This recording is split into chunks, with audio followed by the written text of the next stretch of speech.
नमस्कार दोस्तों। Know your planet अपने ग्रह को पहचानने की श्रृंखला में आज हम दो ग्रहों के बारे में बात करने वाले हैं, जिसमें हम राहु देव के बारे में बात करेंगे और बृहस्पति देव जो देवताओं के गुरु हैं उनके बारे में बात करेंगे। दोस्तों, सबसे पहले हम बात करते हैं राहु देव के बारे में। इससे पिछली वीडियो में हम जो बात कर चुके हैं उसमें मंगल देव, शनि देव, केतु देव, शुक्र देव और बुध देव की बात कर चुके हैं। इस वीडियो में हम बात करने वाले हैं राहु देव के बारे में। पहले तो दोस्तों, राहु देव जो है स्वरभानु नामक राक्षस का ऐसा बताया जाता है कि जब समुद्र मंथन हुआ तो उसके बाद जो है उसने देवताओं के साथ मिलकर अमृत का पान कर लिया और जिसे जो है भगवान विष्णु ने पहचान कर उसके दो भाग कर दिए, जिसमें उसका सर अलग हो गया और उसका धड़ जो है वो उसके शरीर से अलग हो गया।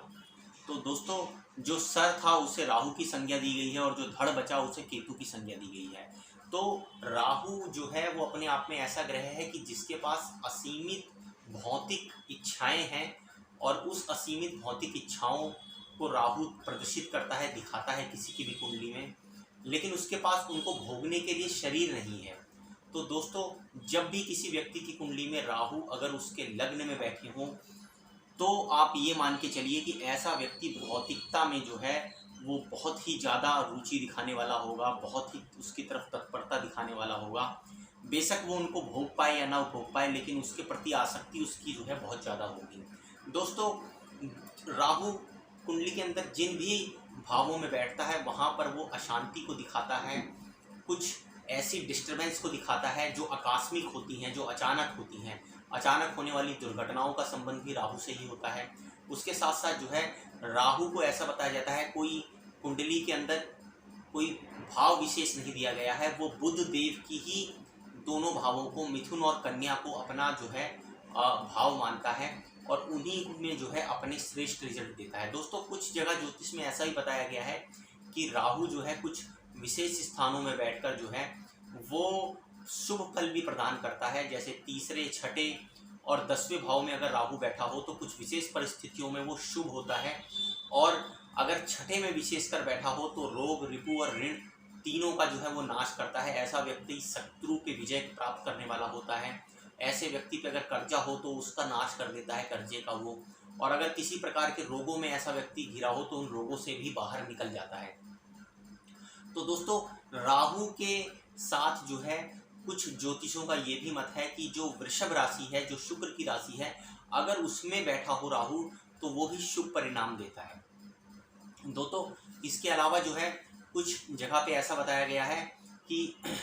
अगर राहु जो है वो कर्क राशि में बैठा हो, लग्नस्थ हो, लग्न में स्वयं बैठा हो, तो भी जो है वो शुभ परिणाम देने वाला माना गया है, यदि वो शुभ ग्रहों की दृष्टि में आ जाए। दोस्तों, राहु के बारे में सबसे बड़ी चिंताजनक बात यह है कि जब ये लग्न में बैठ जाता है तो लग्न में बैठने के कारण जो है व्यक्ति की आसक्ति कुछ इस प्रकार की हो जाती है, वो किसी की बात सुनता नहीं है, अपनी मनमानी करता है, भौतिकता की तरफ बहुत भागता है। अगर उसको धन की चाह है तो वो इतना सारा धन एकत्र करने के बारे में प्रयास करेगा, इतना करेगा कि चाहे वो उसका उपयोग ना कर पाए, लेकिन उसकी आसक्ति जो है वो धन के प्रति कम नहीं होगी। दोस्तों, इसी प्रकार जो है अगर राहु जिस भी पर्टिकुलर भाव में बैठ जाता है उस भाव से संबंधित आसक्ति जो है वो व्यक्ति के अंदर भर देता है। मान के चलिए कि अगर आपको खाना खाना है, आपको भूख लगी है, तो राहु से प्रभावित जो व्यक्ति होगा वो कुछ इस तरह का व्यवहार करेगा कि वो बहुत सारा खाना जो है अपने आसपास इकट्ठा कर लेगा, 4-6 प्लेटों में इकट्ठा करके उसको रख लेगा, किसी दूसरे को खाने नहीं देगा, उसको जूठा कर देगा और खुद भी उस खाने को नहीं खा पाएगा, क्योंकि राहु के बारे में बताया गया उसके पास तन है नहीं, उसके पास शरीर है नहीं चीज़ों का इस्तेमाल करने के लिए, भोगने के लिए। तो वो आसक्ति तो पाल लेता है लेकिन उसका पूर्ण तरह से उपयोग नहीं कर पाता है। तो दोस्तों, राहु को शांत करने के लिए अनेक प्रकार के जो है वो ज्योतिष शास्त्र में तंत्र, मंत्र और यंत्र बताए गए हैं, जिसका हम अलग से वीडियो में जो है जिसके बारे में चर्चा करेंगे। अब जो है हम दूसरे प्लैनेट के बारे में बात करेंगे जो बहुत ही इंपॉर्टेंट है, जिनको देवताओं के गुरु बृहस्पति देव की संज्ञा दी गई है। दोस्तों, बृहस्पति देव की दो कुंडली में जो है वो राशियां बताई गई हैं, जिसमें धनु एक तरफ है और दूसरी तरफ मीन राशि है। दोस्तों, धनु और मीन में अगर स्वराशि के होकर केंद्र स्थान में अगर बृहस्पति बैठे हो तो आप ये मान लीजिए कि सारे ग्रह भी मिलकर अगर शत्रु हो जाएं उस व्यक्ति के तो भी उसका कुछ नहीं बिगाड़ सकते हैं। दोस्तों बहुत जगह ऐसा बताया गया है कि अगर लग्नस्थ बृहस्पति हो तो ऐसा व्यक्ति जो है वो धन धान्य से संपन्न होता है, शरीर उसका स्वस्थ होता है, हर प्रकार की सुख समृद्धि जो है उसको बृहस्पति देव देते हैं। बृहस्पति देव को जो है वो नैसर्गिक रूप में शुभ ग्रह माना गया है। अगर ये किसी अशुभ दृष्टि में भी बैठे हों या नीच जो है भाव में बैठे हों तो भी इनके अशुभ परिणाम ऐसा माना जाता है दूसरे ग्रहों के कंपैरिजन में कम देते हैं। ये दोस्तों पुरुष ग्रह हैं ये, उसके साथ साथ सौम्य और विनम्र हैं ये,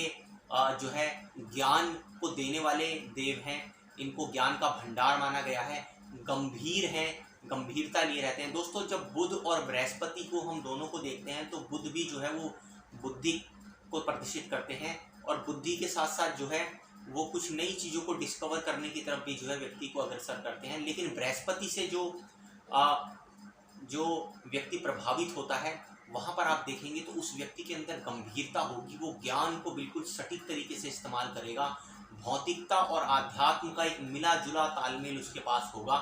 और उसके साथ साथ जो है ऐसे व्यक्ति समाज में बहुत प्रतिष्ठित होते हैं, लोग इनका मान सम्मान करते हैं और अगर ये किसी कुल में पैदा हों तो उस कुल का नाम रोशन कर देते हैं। उसके साथ साथ इसके जो कुल के लोग होते हैं, परिवार के लोग होते हैं, उसमें भी इनका नाम रोशन होता है, मशहूर होते हैं। दोस्तों बृहस्पति देव जो है वो सौर मंडल के सबसे बड़े ग्रह हैं, इनका प्रभुत्व सबसे ज़्यादा है और आप देखेंगे तो पृथ्वी की रक्षा भी सौर मंडल में जो है वो बृहस्पति ग्रह करते हैं, जिससे किसी भी प्रकार के जो है कॉमेट या एस्टेरॉइड जो है वो पृथ्वी पर ना आकर बृहस्पति के पास चले जाते हैं, तो एक तरह से वो पृथ्वी का रक्षण करता है बृहस्पति। उसी प्रकार से जो है यहाँ पर बृहस्पति को कुंडली के अंदर बताया गया है कि ये शुभ ग्रह देने, शुभ फल प्रदान करने वाला ग्रह है और लोगों को समृद्धि देने वाला, रक्षण करने वाला ग्रह है। दोस्तों बृहस्पति देव जो है वो आप देखेंगे बुध की जो राशियां हैं वहाँ पर 2 केंद्र स्थानों के स्वामी भी होते हैं। तो वो व्यक्ति जिनकी मिथुन या कन्या राशि होती है, ऐसे व्यक्तियों के जीवन में बृहस्पति देव का रोल बहुत इंपॉर्टेंट हो जाता है, क्योंकि केंद्र स्थानों में वो 2 जो है स्थानों पर अपना आधिपत्य करके बैठे होते हैं। तो ज्योतिष में इसे बताया जाता है केंद्राधिपति दोष भी लग जाता है, क्योंकि लग्नेश यहाँ पर जो बुध हैं वो 2 केंद्र के भावों में बैठे हैं, उनके साथ साथ बृहस्पति उनके 2 भावों में जाकर बैठ जाते हैं, तो वहाँ पर जो है वो बहुत शक्तिशाली हो जाते हैं। अगर मिथुन या कन्या लग्न में बृहस्पति शुभ हो और लग्नेश बुध भी जो है वो मजबूत हों तो ऐसा व्यक्ति जो है वो जीवन में बहुत बहुत ज़्यादा तरक्की करता है, धन धान्य और समृद्धि से परिपूर्ण, ऐश्वर्यपूर्ण जो है जीवन व्यतीत करता है। दोस्तों बृहस्पति देव के बारे में एक सबसे बढ़िया चीज़ ये है कि अगर ये कहीं चंद्रमा, मंगल या सूर्य के साथ युति बना लेते हैं तो और भी अच्छे शुभ परिणाम देते हैं किसी भी व्यक्ति की कुंडली में। दोस्तों बृहस्पति के जो मित्र हैं उसमें सूर्य, चंद्र, मंगल को जो है रखा गया है और जो शत्रु ग्रहों की कैटेगरी है उसमें शुक्र, शनि, राहु और केतु को रखा गया है। दोस्तों बृहस्पति ग्रह को जो है वो शीघ्र ही प्रसन्न किया जाता है, कुछ विशेष मंत्रों द्वारा इनका उच्चारण करके जो है इनको सिद्ध किया जा सकता है और इनके जो है शुभ परिणामों को बढ़ाया जा सकता है। उसके अलावा कुछ विशेष प्रकार के जो है वो तंत्र इस्तेमाल करके बृहस्पति ग्रह को शुभ किया जा सकता है। तो जिन व्यक्तियों की कुंडली में भी जो है बृहस्पति लग्नस्थ होकर बैठे होते हैं आप उनको पहचान सकते हैं। उनका शरीर अच्छा होता है, थोड़े मोटे होंगे वो और उनका गाल और उनका चेहरा बिल्कुल भरा हुआ होगा और उनकी गर्दन जो है वो थोड़ी चौड़ी होगी और उनकी जो चिन्ह होती है, जो ढोड़ी होगी, उसमें जो है आप देखेंगे 2 उनकी ढोड़ी दिखाई देगी, क्योंकि उनके यहाँ पर जो है मांस एकत्रित हो जाता है, तो वो उनका जो शरीर है, उनका जो गला है वो हैवी हो जाता है। जब आप किसी इस प्रकार के व्यक्ति को देखें तो आप समझ लीजिए कि उस व्यक्ति के ऊपर जो है वो बृहस्पति देव का जो है प्रभाव है। दोस्तों अगली वीडियो में हम चंद्रदेव और सूर्य देव के बारे में बात करेंगे कि अगर किसी व्यक्ति की कुंडली में ये दोनों ग्रह प्रभावी होकर बैठे हों तो किस प्रकार का परिणाम देते हैं। तब तक के लिए दोस्तों नमस्कार।